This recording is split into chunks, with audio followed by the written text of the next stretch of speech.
Bonsoir colonel, l'armée et l'industrie militaire allemande subissent-elles le même sort de démantèlement ou prennent-elles le dessus sur l'armée française au niveau des forces de l'Union européenne et de l'OTAN? En s'agissant de l'industrie, je l'explique dans ma conférence sur la défense française, l'Allemagne est en train de prendre le contrôle de l'industrie d'armement européenne et en particulier de voler l'industrie française. D'accord. Donc il n'y a pas de doute, et y compris de prendre la main sur des éléments qui relèvent de notre souveraineté exclusive, comme le missile M51, qui est développé par la société Airbus, qui est sous contrôle allemand, sous contrôle opérationnel allemand. La chaîne de commandement d'Airbus militaire est commandée par des Allemands. Donc, ils sont en train de récupérer un peu notre savoir-faire, c'est ça notre technologie. D'accord. Ils prennent des décisions, quoi. Alors, on me demande aussi, est-ce que le colonel pourrait-il revenir sur l'épisode des missiles envoyés sur la Syrie à l'été 2013 et qui auraient été arrêtés par les systèmes de défense russes? Voilà, c'est-à-dire que c'est vrai qu'il y a eu un épisode... Oui, le 3 septembre 2013, voilà, où des missiles balistiques tirés depuis la base espagnole de Carthagène, donc base OTAN en Espagne, Carthagène, ont été interceptés par des missiles S-300 à partir de navires russes voguant au large des côtes syriennes. Ces missiles avaient été détectés par un radar Voronezh DM dans la région de Voronezh, justement en Russie, et ils ont été interceptés. Bon, on tient l'information de médias libanais, ça a été confirmé par plusieurs autres médias.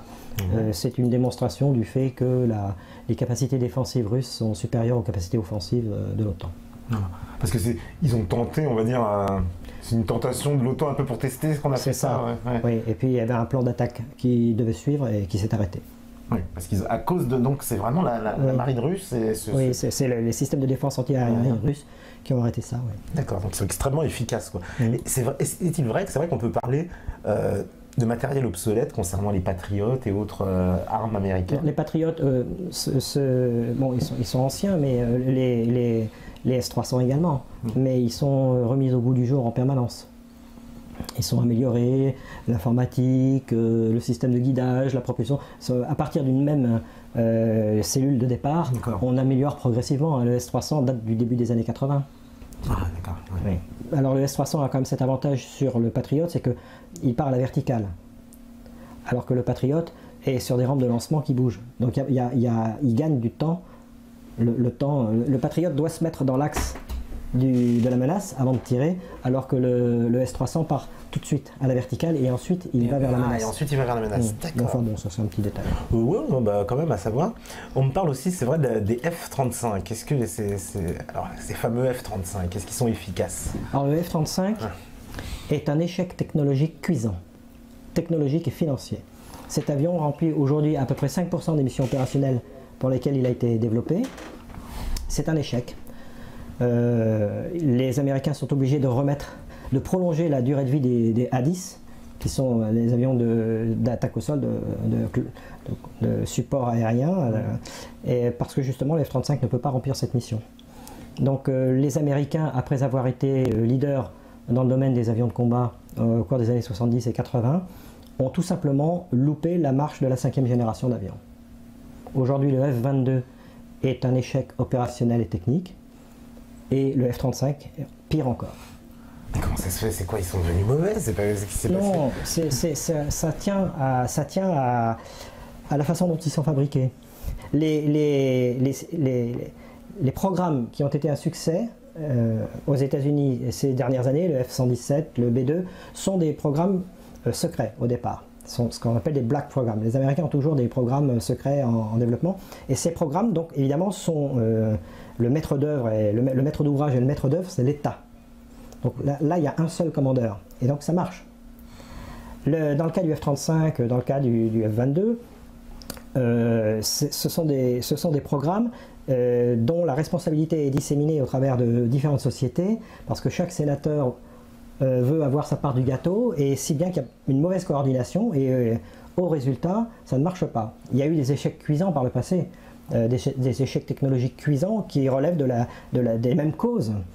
Par exemple, l'accélérateur de particules. Vous vous souvenez que dans les années 90, les Américains avaient pour projet un accélérateur de particules plus grand encore que celui du CERN. D'accord. Ce programme a été un échec parce que justement, ils ont développé toutes les technologies en parallèle et au bout du compte, ça ne couchait pas ensemble.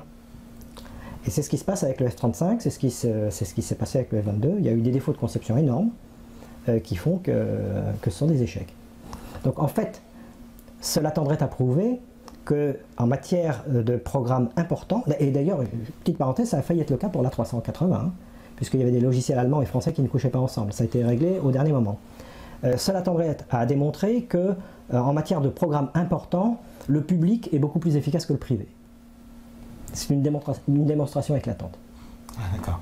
C'est vaut mieux, comme ce que dit la fameuse phrase de De Gaulle, quand il n'y a pas un peu d'État, c'est là chiant-lit. Exactement. Il faut toujours mettre un peu d'État. Surtout dans des programmes stratégiques.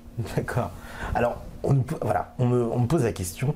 Bonsoir, colonel Chamagne. Pouvez-vous faire un point sur les groupes d'élite de l'armée française, BFST, BFS, Légion étrangère? On nous les présente souvent comme des modèles qui forment même à l'étranger.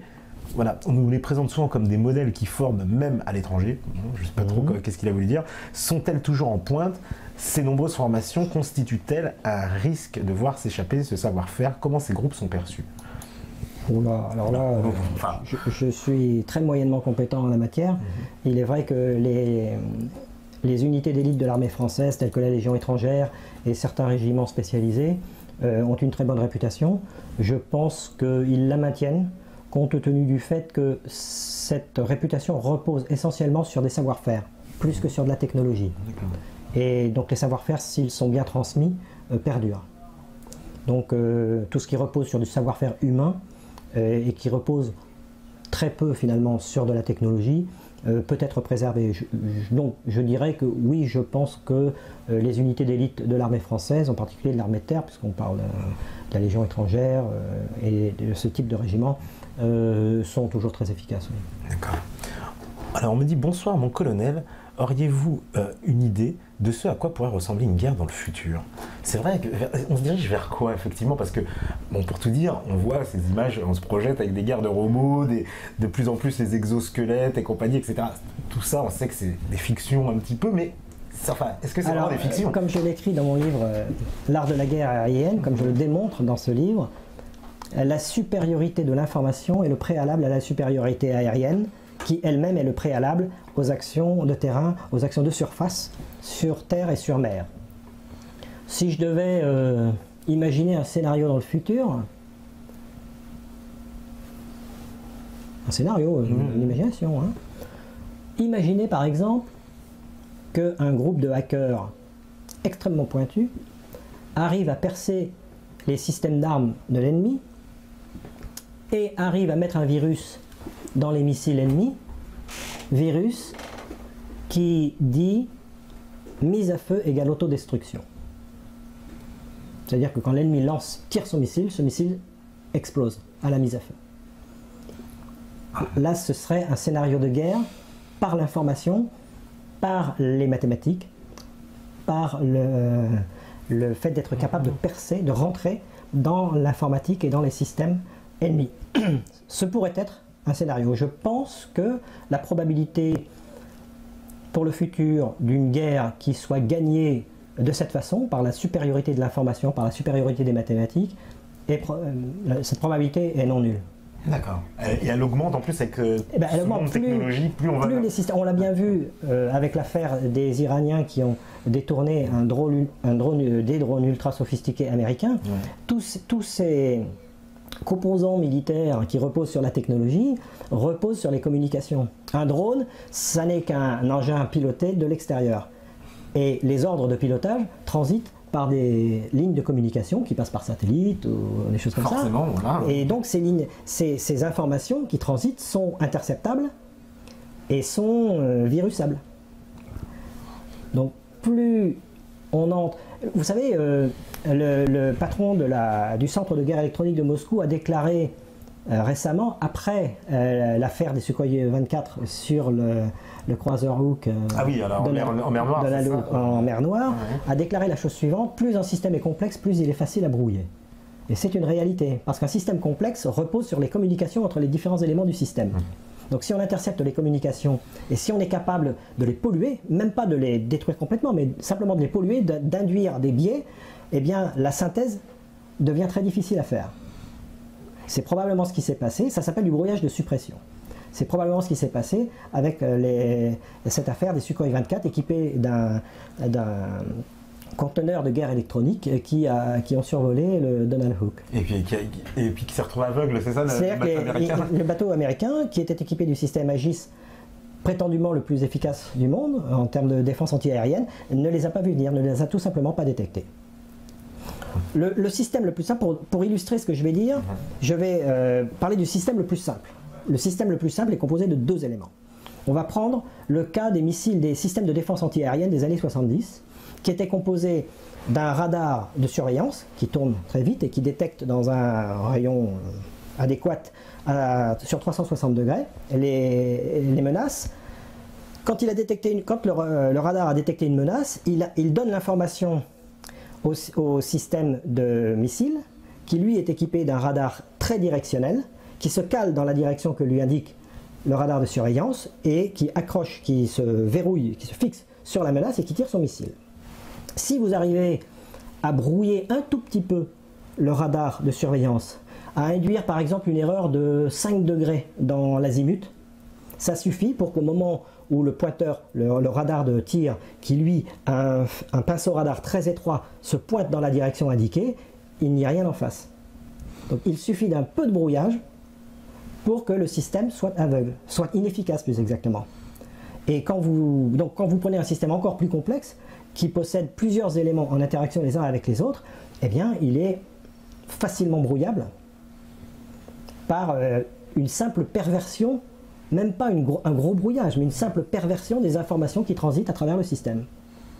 Donc le tout technologie, ça possède une grosse vulnérabilité. D'accord. Oui, parce que ça veut dire que finalement, donc c'est pour ça qu'un pays comme l'Iran, qui n'a pas le budget de l'armée américaine, mais pourrait mettre en déroute finalement des systèmes très complexes de communication. S'ils ont une armée de mathématiciens extrêmement doués, extrêmement performants, ils peuvent, oui. Vous savez ce qu'a disait Einstein? Il disait, je ne sais pas à quoi ressemblera la prochaine guerre, mais je sais que la suivante se déroulera à coups de cailloux.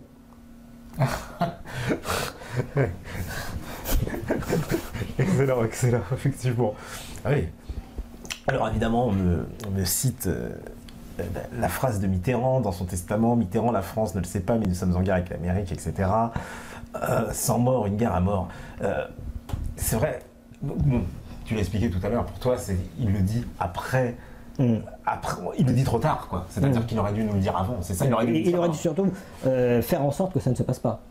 C'est-à-dire résister et ne pas se soumettre. Parce qu'il n'a pas fait... Moi alors, je me rappelle une petite action, bon, c'est pas grand-chose, mais il avait empêché le survol de la France quand les Américains avaient voulu bombarder la Libye de Kadhafi en 86. En 86, voilà, en disant, j'empêche, puis ça avait fait... Bon, les Américains n'étaient pas contents, évidemment, en disant, oui, c'est quoi cet allié encore qui nous fait des petites... qui nous savonne la planche, bon. Il n'a pas, par exemple, la guerre en Irak, il y a été, quoi, la première guerre du Golfe, il n'a pas pu s'opposer. Alors clairement, la France, on se demande un peu ce qu'elle fait dans cette affaire. Puis en plus, on envoie nos avions, tout ça, on est très opérationnel dans cette guerre, dans la première guerre du Golfe. Oui, on a participé, oui. On a participé, oui. Mais à faible dose, quand même. À faible dose, quand même, c'est pas... Parce que c'est bon, de toute façon, en général, quand il y a l'armada américaine, de toute façon, c'est eux qui arrivent avec les gros... Nous étions une caution politique. Voilà, on est encore une caution, voilà. Alors... On me dit, dans une situation où les armées alliées sont à la mode de la politique américaine, est-ce que le grade de colonel est équivalent entre un colonel français et un colonel US, ou entre un colonel allié ennemi, ou existe-t-il des ordres spécifiques de commande? Un grade est un grade, mais ce qui compte, c'est le fait que les postes de la chaîne de commandement qui sont décisifs, qui sont importants, sont de toute façon tous tenus par les Américains. Donc les ordres sont américains. La façon de se battre est américaine, la doctrine est américaine. Donc, c'est qui le plus haut gradé en France?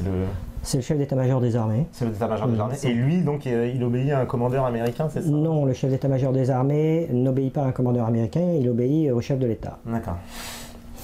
Mais le chef de l'État, lui, bon, c'est encore autre chose. Alors on me dit, que pense le colonel des armes à neutrons, des armes modernes qu'utilisent les militaires? Et est-ce que la France possède ce type d'armes? Alors c'est vrai qu'on a vu récemment une image, je sais pas, j'imagine que tu l'as vu aussi, au Yémen, on a vu une espèce de bombe... Bombe à neutrons. Bombe à neutrons, voilà. On a dit que c'était une bombe à neutrons, oui. Alors la bombe à neutrons, en fait, c'est une bombe nucléaire dont l'effet principal est l'émanation de neutrons. C'est-à-dire que dans une bombe nucléaire, il y a 3 effets. Il y a l'effet mécanique, de souffle, l'onde de choc détruit, se propage et endommage tout ce qui se trouve sur son chemin. Il y a l'effet thermique, par le flash, que produit la bombe nucléaire, et puis il y a l'effet des radiations. Contrairement à ce qu'on croit, l'effet des radiations est de 15% par rapport à l'effet total physique d'une bombe nucléaire. Le principal effet, c'est l'effet de souffle. Ah d'accord. Une bombe à neutrons, c'est une bombe dans laquelle c'est l'effet des radiations qui est privilégié par les neutrons. Donc ça ne détruit pas, ça ne détruit pas beaucoup les infrastructures, mais ça tue les hommes, les êtres humains. Tout ce qui est organique, quoi. C'est ça, tout ce qui est organique. Alors, à ma connaissance, on a arrêté les... Nous n'en possédons pas, la France ne possède pas de bombes à neutrons. Même pas caché. Non. C'est pas notre... Non, c'est pas notre priorité. On a arrêté, je crois, dans les années 80, on a arrêté les recherches. Et pour ce qui est de notre programme nucléaire militaire, c'est toujours une actualité, c'est toujours... Oui, il y a toujours une loi de programmation militaire, oui, qui se réduit comme peau de chagrin, mais il y en a toujours une. Oui, parce que historiquement, c'est pareil, les Américains n'étaient pas très d'accord avec cette histoire que la France possédait sa propre force nucléaire. Ouais. Oui, mais ils nous ont aidés quand même. Ah, ils nous ont aidés quand même, d'accord. Oui, parce que de toute façon, ils savaient que De Gaulle le ferait, donc... D'accord, puis bon, ça ne servirait pas contre eux, a priori. Toujours plein de questions, on me dit bonsoir colonel, vous venez vous exprimer sur le fait que nos armées soient de plus en plus désarmées. Qu'en est-il des nouvelles technologies d'armes à distance téléguidées? Alors effectivement, on parlait par exemple des drones, de ce genre de choses. On est quoi? On est un peu en retard, nous, sur ces technologies? Oui, nous, en matière d'équipement de drones, oui, nous sommes un peu en retard sur les États-Unis et Israël, qui sont les pays en pointe dans ce domaine. Bon, j'en ai parlé tout à l'heure, hein. Le drone a des qualités, il a aussi une grande vulnérabilité qui est son système de transmission. Donc oui, c'est pas forcément... Ça n'est pas forcément la panacée. Ouais. Parce que par exemple, un avion avec un pilote, là par contre, pour le faire atterrir, ça c'est plus compliqué, ça peut aussi se faire de façon informatique, on peut viruser, ouais, voilà. On peut mettre des virus. Et le forcer à atterrir, c'est-à-dire non, c'est trop compliqué, quoi. Non, c'est trop compliqué. Beaucoup trop compliqué. Alors qu'un drone, effectivement, comme tout est basé là-dessus... Tout le système de pilotage est à l'intérieur du drone, et les ordres de pilotage lui arrivent par des canaux de transmission. D'accord. Et tout à l'heure, justement, je posais la question quand même, mais les exosquelettes, tout ce qu'on voit, ça c'est des vraies technologies qu'on va voir? Je pense que c'est un peu un mythe technologique. Il y a des mythes comme ça. Vous savez que dans les début des années 60, les Anglais ont cessé de développer des avions de défense aérienne. Ouais. Ils pensaient que les systèmes de missiles antiaériens suffiraient pour protéger la Grande-Bretagne. Et puis en fait, ils se sont rendus compte que ça ne suffisait pas, c'était pas suffisamment fiable. Et ils se sont remis ensuite donc ils ont perdu du temps, ils ont perdu une dizaine d'années dans la recherche et développement des avions de combat. Il faut se méfier du tout technologisme. La technologie est importante, ce n'est pas ce que je dis. En particulier en matière aérienne, la technologie est très importante. Et il y a un lien très fort entre l'efficacité de l'arme aérienne et la technologie. Mais il faut se méfier du tout technologie quand même. D'accord. Ouais, parce que ça peut nous emmener vers le détournement. Alors on me dit bonsoir colonel, quel est l'état d'esprit du corps militaire français actuellement par rapport à la gestion politique militaire du pays? Y a-t-il des mécontentements au sein des hauts cadres de l'armée française? En avez-vous des échos? Alors j'ai peu d'échos, mais d'après les échos que j'ai, je crois savoir que dans les bas grades, il y a un grand mécontentement parmi les sous-officiers, les militaires du rang et les officiers subalternes jusqu'au grade de capitaine. Donc les gens qui sont sur le terrain en fait, il y a un gros mécontentement. Au niveau des officiers supérieurs, il doit y avoir une forme de schizophrénie, puisque ce sont des gens qui sont intermédiaires, ils viennent juste de quitter les unités combattantes, donc les unités de terrain, ils s'apprêtent donc ils sont en état-major, ils s'apprêtent normalement à devenir général pour certains, et donc il doit y avoir une grosse schizophrénie, et je pense que pour les généraux, il n'y a plus d'état d'âme. Ouais, ils sont perdus. Ils sont dans le moule. Ils sont dans le moule, ouais, d'accord. En majorité, évidemment, il peut y avoir il y a une courbe de Gauss de toute façon. Donc, mais je pense que statistiquement, il y a moins d'état d'âme, beaucoup moins d'état d'âme. Alors, question, on me dit, certains parlent d'une 5e colonne au sein de l'armée française. Qu'en pensez-vous, fantasme ou réalité? Alors, je n'ai pas entendu parler de ça, Oui, moi non plus. donc je ne peux pas répondre à cette question. D'accord. Mais Ça- d'une façon probabiliste, je dirais plutôt fantasme que réalité. D'accord. Alors, existait-il des accords militaires franco-libyens établis sous Sarkozy avant que que BHL n'intervienne? Que pense le colonel de ce philosophe va-t-en-guerre? C'est vrai qu'on a un nouveau ministre des Affaires étrangères. Alors, va-t-en-guerre, je suis d'accord, philosophe, je suis pas d'accord. Ensuite, des accords militaires, c'est vrai qu'avant que nous commettions ce crime contre l'humanité en Libye, Oui. il y avait des pourparlers pour vendre à la Libye des Rafales. Bon, évidemment, ça s'est arrêté.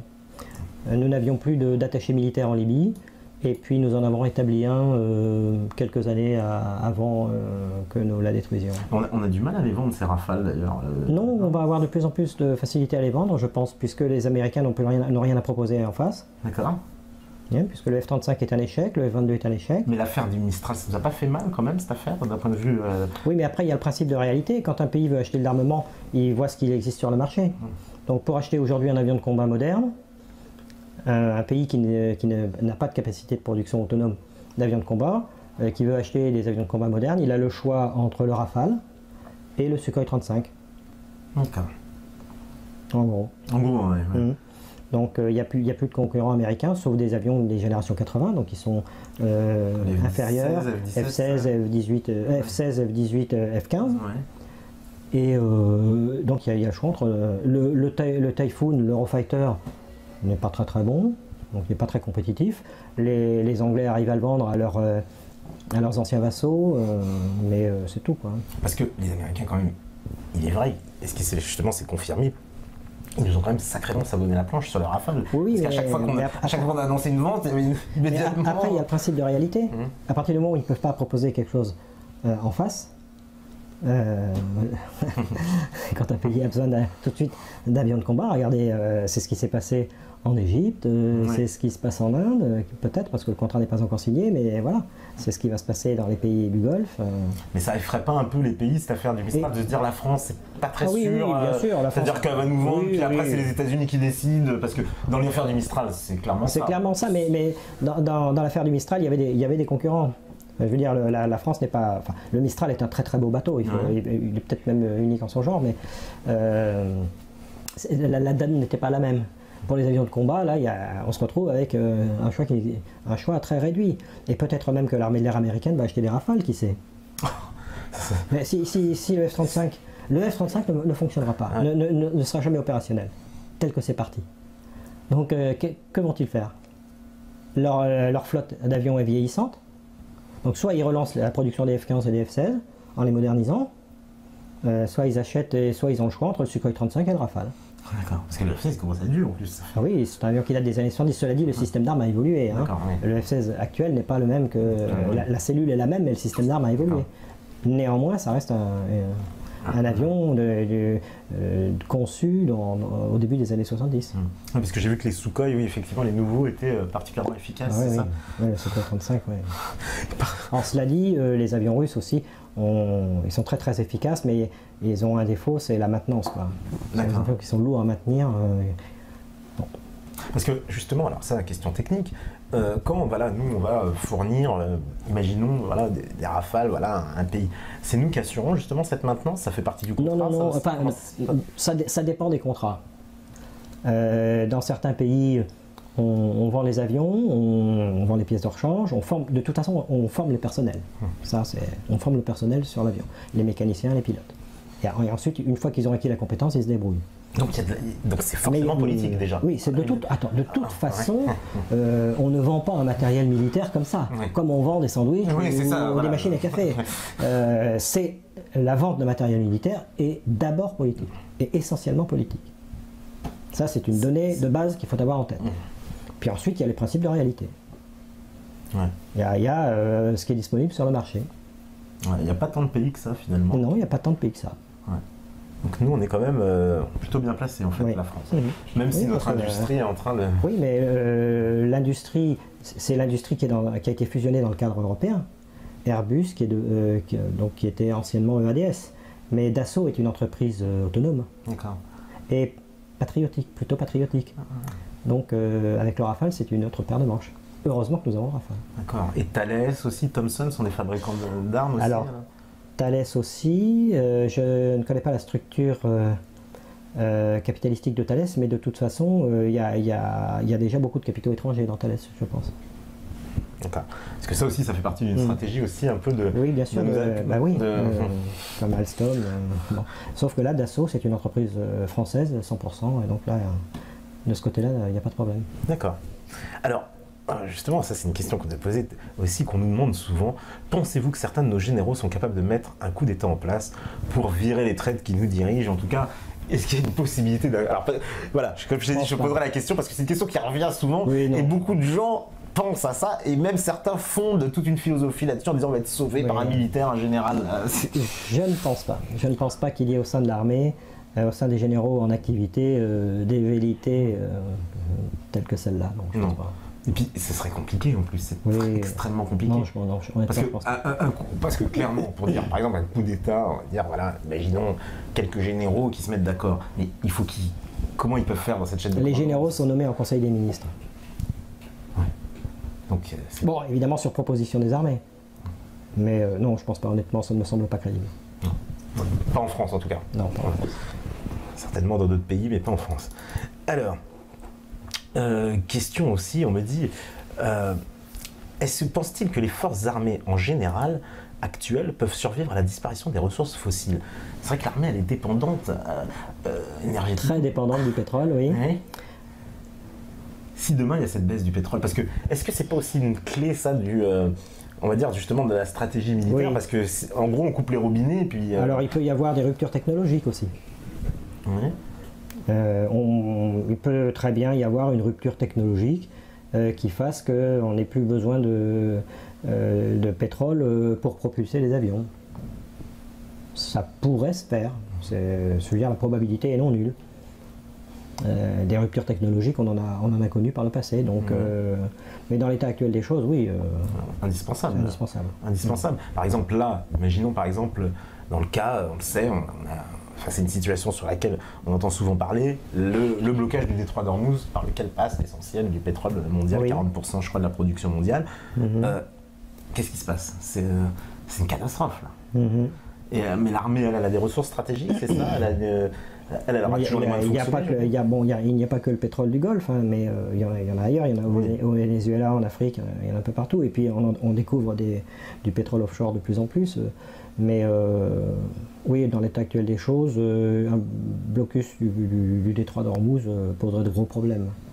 Vous savez d'ailleurs à ce propos que la Chine construit une raffinerie sur la mer Rouge, au large de Jeddah, enfin à peu près à la latitude de Jeddah, en Arabie Saoudite, où il y a un contrat chinois pour construire une raffinerie à ce niveau-là. Donc bon, ils passeront par le détroit de Djibouti, mais que nous contrôlons au passage, d'accord? De moins en moins. De moins en moins, oui, parce que quand on dit nous, c'est en fait, faut penser avec l'oncle Sam, c'est ça. On contrôle plus tout seul, hein, parce que la France, c'est vrai qu'il y a quand même voilà, avec notre présence, on va dire, géographique. C'est un endroit stratégique. Voilà, on a le détroit de Djibouti où on sait qu'il y a une base française ultra stratégique. Il y a Mayotte qui est à l'entrée du canal de Mozambique, la Guyane française, voilà, qui est les Antilles, donc.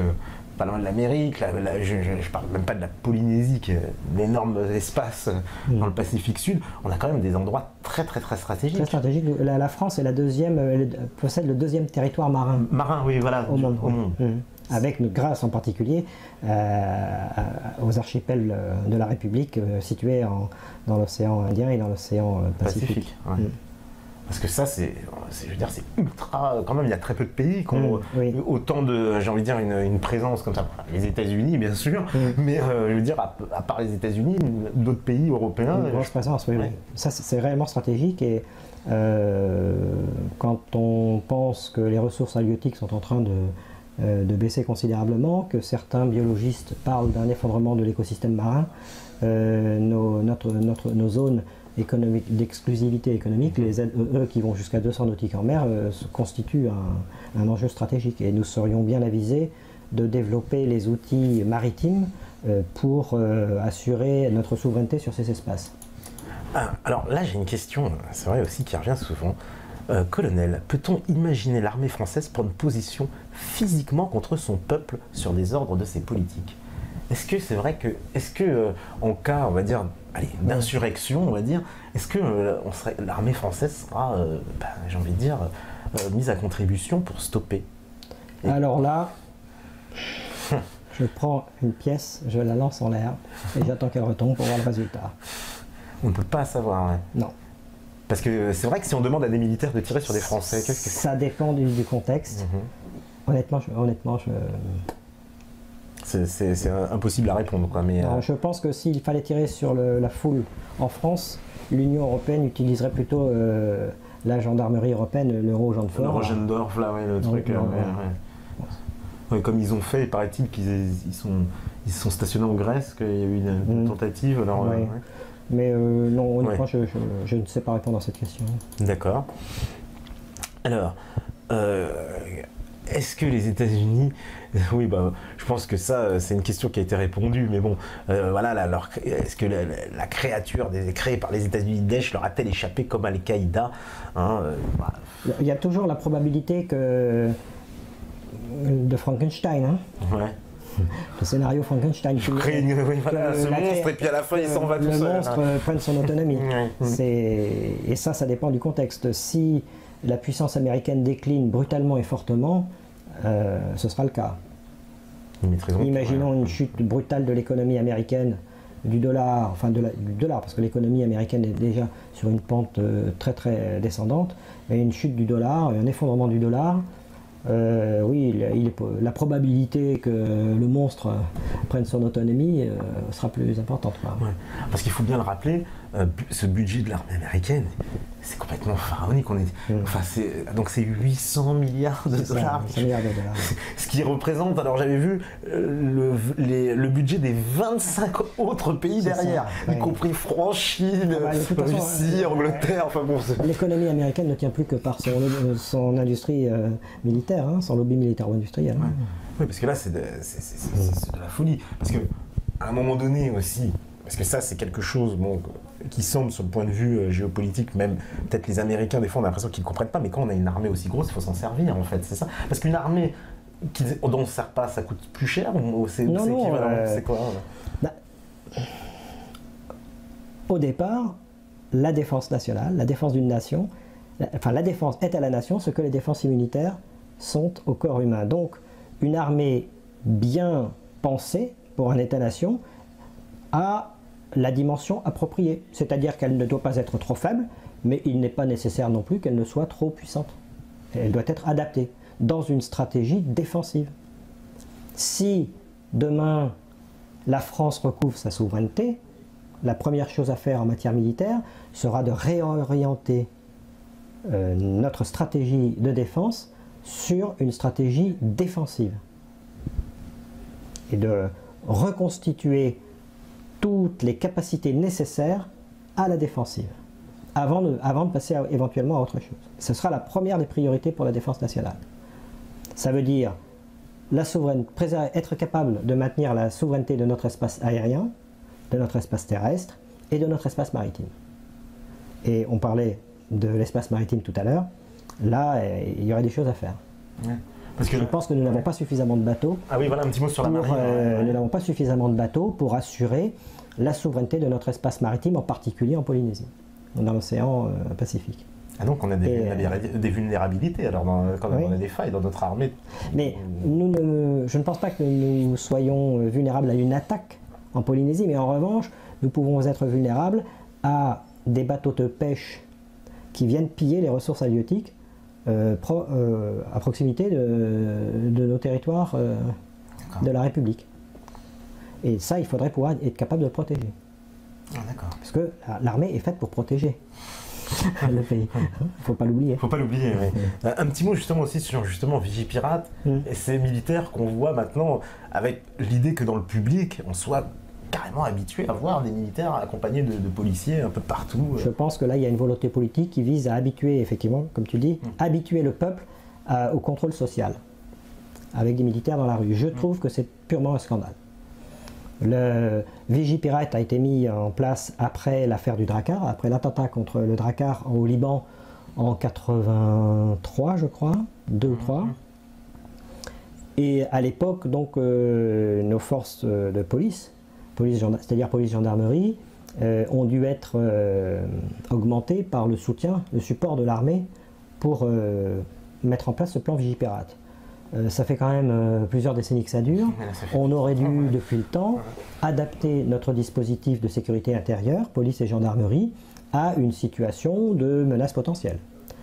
Alors, dans le cas de Vigipirate, il y a 2 choses. Donc, le fait que l'armée participe, le fait de voir des militaires en armes dans nos villes, je trouve que c'est un scandale pour une démocratie. Mais bon, comme nous ne sommes plus en démocratie, à la limite, bon. Mais ça fait penser au Chili de Pinochet, si vous voulez. C'est une pure honte.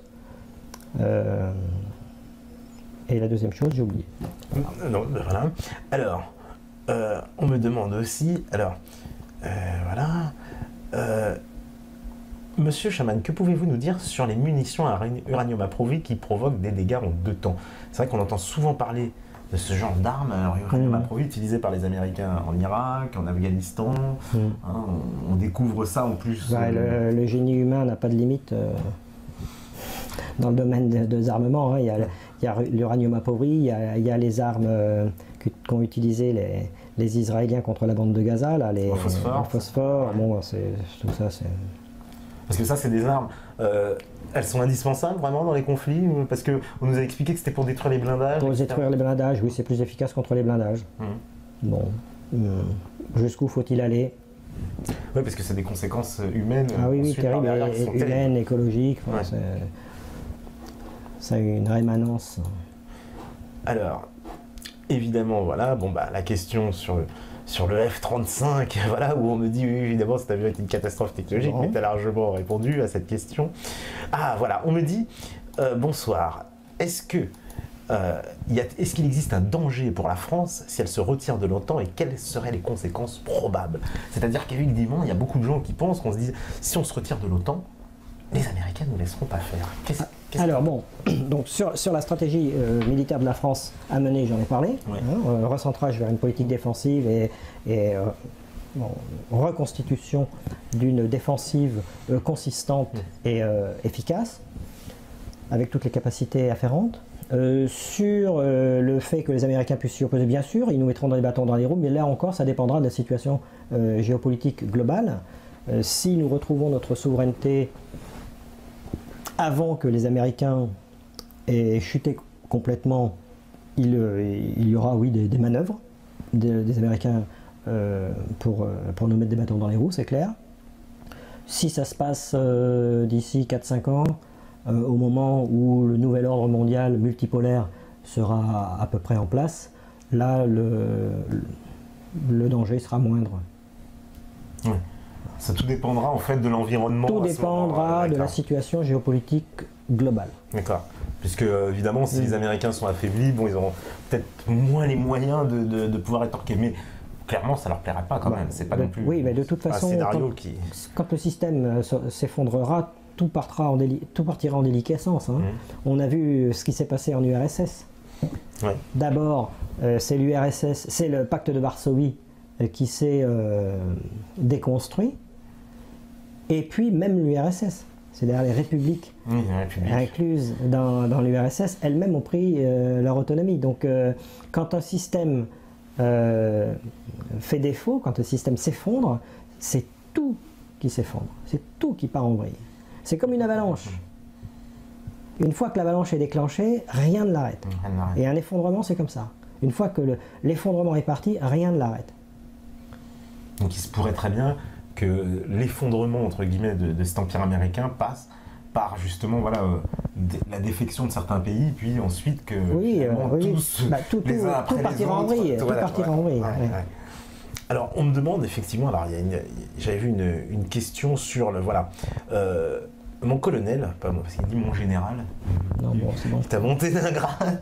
Que pensez-vous de l'initiative visant à créer un OTAN arabe sous commandement israélien et dont la première cible est le Yémen, comme le développe évidemment Thierry Messant, qui nous expliquait ça, que l'affaire du Yémen est une façon de créer une espèce de sous-OTAN régional avec l'Arabie Saoudite et Israël.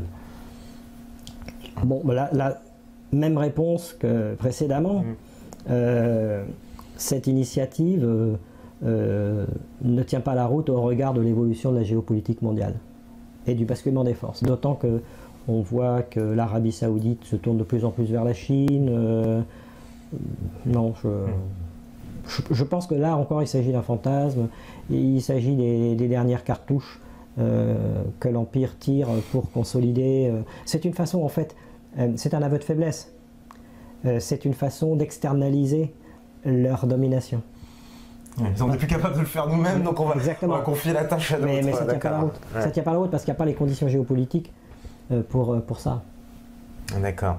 Alors, on me demande aussi, en parlant d'obsolescence, que penser des survols de drones sur les centrales nucléaires. C'est vrai que c'est quoi? C'est un danger? Parce qu'on a beaucoup entendu parler de ça, mais est-ce que c'est vraiment dangereux? Je ne sais pas. Je pense pas. Un drone, c'est un petit engin. Ouais. Et normalement, les centrales nucléaires sont conçues pour résister au crash d'un avion de ligne. C'est comme ça qu'elles ont été conçues. Donc normalement. Non, je pense pas que les drones. Non, c'est plus faire peur. Des gens qui s'amusent, pour agiter un peu la population. Pour agiter le peuple avant de s'en servir. Ouais, comme il disait, c'est Talleyrand, je crois. Ouais, on me dit, à votre avis, qui profite réellement de la déstabilisation du Moyen-Orient, car il semble évident que ce n'est pas dans l'intérêt des USA ni de l'Europe. Ça reste à démontrer. Oui, non, mais l'intérêt des USA est de détruire tous les États autonomes, de semer le chaos partout pour pouvoir ensuite piller les ressources. Donc l'intérêt des USA n'est pas d'avoir un monde stable. Ils se nourrissent de la guerre, ils se nourrissent du chaos. Tout État-nation autonome, capable de décider par lui-même de son destin, est un ennemi des Américains. C'est un danger. Voilà, par exemple, un Irak souverain, c'était un danger pour les Américains. Ils préfèrent largement cet Irak déstabilisé dans le chaos. Oui, il n'y a qu'à voir les cartes de remodelage du Moyen-Orient. Non, c'est pas. Voilà, une Libye complètement démantelée sur laquelle on peut. L'objectif n'est pas d'apporter la démocratie ailleurs. L'objectif est de détruire les États-nations. Alors, oui, alors il y a l'histoire aussi vraie du FAMAS. On me dit heureusement que nous n'avons pas de troupes au sol car bientôt nos soldats tireront au lance-pierre car plus de FAMAS en a retenu un autre fusil. C'est vrai qu'on a changé le fameux fusil mythique de la France. C'est le fusil d'assaut qui va remplacer le FAMAS sera de construction étrangère. Étrangère, ouais. Bon, bah c'est un abandon. Et stratégiquement, c'est quand même pas terrible, non? C'est nul, quoi. C'est un abandon. Ça va avec le reste, ça va avec l'abandon de notre industrie de défense. C'est dans la continuité de la trahison de nos dirigeants depuis plusieurs années. D'accord. Un peu comme j'avais vu que le système informatique utilisé par l'armée était sous Windows en France, oui. Alors que les Américains utilisent Linux. L'armée américaine n'utilise même pas. Ça aussi, c'est une aberration. Dans les années 96-97, j'avais dit à un général de l'armée de l'air, utiliser Windows aujourd'hui dans le monde de l'information qui se développe, c'est comme si on avait en 1936 fait fabriquer nos chars de combat par l'Allemagne nazie. D'accord. Il a pas dû apprécier peut-être. Non, ça il a bien pris. Non, ils étaient habitués à mes remarques iconoclastes, mais non, je le pense toujours. D'accord. Bon, pour moi les choses sont claires. On me demande aussi, alors, quel est le point fort militaire de la France aujourd'hui? C'est quoi Est-ce qu'il en reste un point fort? Je pense que le point fort militaire de la France aujourd'hui, c'est son savoir-faire. C'est avant tout les hommes. D'accord. Il y a, d'un point de vue technologique, il y a le Rafale pour les avions. Il y a les bateaux, la DCN. Bon, l'armée de terre s'est pliée puisque Dexter a fusionné avec KMW ou va fusionner avec KMW. Donc, mais le point vraiment fort de notre défense, ça reste les hommes. Ça reste le peuple. Et c'est rassurant, quelque part. Parce que finalement, les hommes, c'est le peuple. Quand je dis les hommes, c'est avec un grand H, c'est les hommes et les femmes. Et c'est notre capacité à transmettre nos savoir-faire. D'accord. Voilà. Parce qu'on m'expliquait, alors, je ne sais pas si tu pourrais nous dire un petit mot là-dessus, c'est un militaire qui me disait qui m'expliquait qu'en fait, aujourd'hui, l'armée, dans sa politique de recrutement, ne cherchait plus des gens qui affichaient des opinions patriotiques, mais plutôt des sportifs, des gens qui cherchent l'aventure. D'ailleurs, on voit souvent ces clips voilà, de propagande un peu où on nous dit hein, venez vivre une double vie dans l'armée, etc. Est-ce que c'est vrai qu'il y a ce changement de profil du militaire aussi? Je ne connais pas la politique de recrutement. Chaque armée a sa politique de recrutement. Hein. La politique de recrutement de l'armée de terre, de la marine et de l'armée de l'air ne sont pas les mêmes. Ah d'accord. Donc déjà, il n'y a pas d'unité à ce niveau-là. Quand bien même, une fois que vous êtes militaire, vous êtes dans un esprit de corps, vous êtes dans un corps. Et vous faites partie de ce corps et vous êtes donc dans l'esprit du corps. Et donc... c'est un peu à la tête alors que ça se joue, c'est ça? Non, je dirais... Je ne sais pas si c'est si grave. J'ai du mal à évaluer. J'ai du mal à évaluer à quel niveau ça se situe. Mais par exemple, dans l'armée de l'air, ils cherchent à des gens plus patriotiques ou... Ça ne fait pas tellement partie du... Non, on recrute des gens sur des capacités techniques, beaucoup, parce que l'armée de l'air est une armée technique. Mais de toute façon, une fois qu'ils vivent sur une base aérienne, qu'ils travaillent sur une base aérienne, ils sont dedans, quoi. Et ils subissent, entre guillemets, je dirais plutôt, ils bénéficient de la, comment on appelle ça, de l'esprit d'entreprise, de l'esprit de l'entreprise armée de l'air, du corps social de l'armée de l'air. D'accord. Voilà, les choses sont claires. On arrive à la fin, je vais prendre les dernières questions. Oui, dites-nous si les soldats ont reçu le solde ce mois-ci. Alors on sait que tous qu'il y a eu le système Louvois qui est une catastrophe. À part visiblement les militaires attendent leur paye, il y a des problèmes pas possibles. Bon, je ne sais pas s'il y a toujours des problèmes. Je crois savoir que oui quand même, puisque sur internet j'ai vu des mouvements de femmes de militaires en opération qui manifestaient. Oui, c'est une catastrophe. Je me demande même s'il n'y a pas un sabotage. Ah oui, à ce point-là, ouais, parce que tellement c'est gros, quoi. Tellement ça fait longtemps que ça dure. Ouais, en plus, oui. Ouais. Et normalement, ce problème informatique devait être résolu en 6 mois. Enfin, c'est quand même pas compliqué de faire un gros système informatique. Les banques ont des gros systèmes informatiques. Les autres administrations aussi. Les administrations aussi. Faire un système de solde, ça ne me paraît pas. Oui, parce que là, on ne parle pas d'un système de défense, c'est juste pour payer les gens. Pour payer les gens. Je veux dire, en France, nous avons de bons informaticiens, même parmi les meilleurs. Donc. Je ne comprends pas, vraiment. D'accord, une affaire effectivement qui nous a beaucoup secoué. Allez, une petite dernière question, on me dit, pensez-vous qu'il y a encore des technologies cachées par l'armée française? C'est vrai que l'armée, elle a toujours des avances technologiques. On en a encore, nous, franchement, une avance technologique militaire par rapport aux civils, oui, on doit en avoir, mais je ne vois pas trop dans quel... Enfin, dans des domaines très spécifiques. Est-ce qu'il y aura des retombées civiles? Probablement. Je ne suis pas très au fait de ces choses-là. Je veux dire, j'aurais pu répondre à cette question il y a 15 ans, mais aujourd'hui, ça relève un peu des choses cachées. D'accord. Allez, une dernière. On me dit un mot sur le projet Aurora B2. Alors, je ne sais pas ce que c'est exactement. Aurora B2? Ouais, Aurora B2. C'est quoi? Je ne sais pas s'il s'agit peut-être d'avion, je ne sais pas. B2, non? B2, je vois un bombardier américain, le B2. Ouais. Aurora, ça ne me dit rien. D'accord. Bon, on n'est pas au courant, mon cher. Effectivement, en tout cas, Steph, attention à l'orthographe. Tu as parfaitement raison, hein, parce que je craignais, j'avais prévenu en début, attention, parce que en fait, les questions s'affichent. Nous, on ne le voit pas, mais elles s'affichent à l'antenne. Alors, l'orthographe lamentable, il faudra nous pardonner. Hein, et là, heureusement, vous avez beaucoup de chance. J'ai pas sorti mon fouet aujourd'hui. En tout cas, merci beaucoup.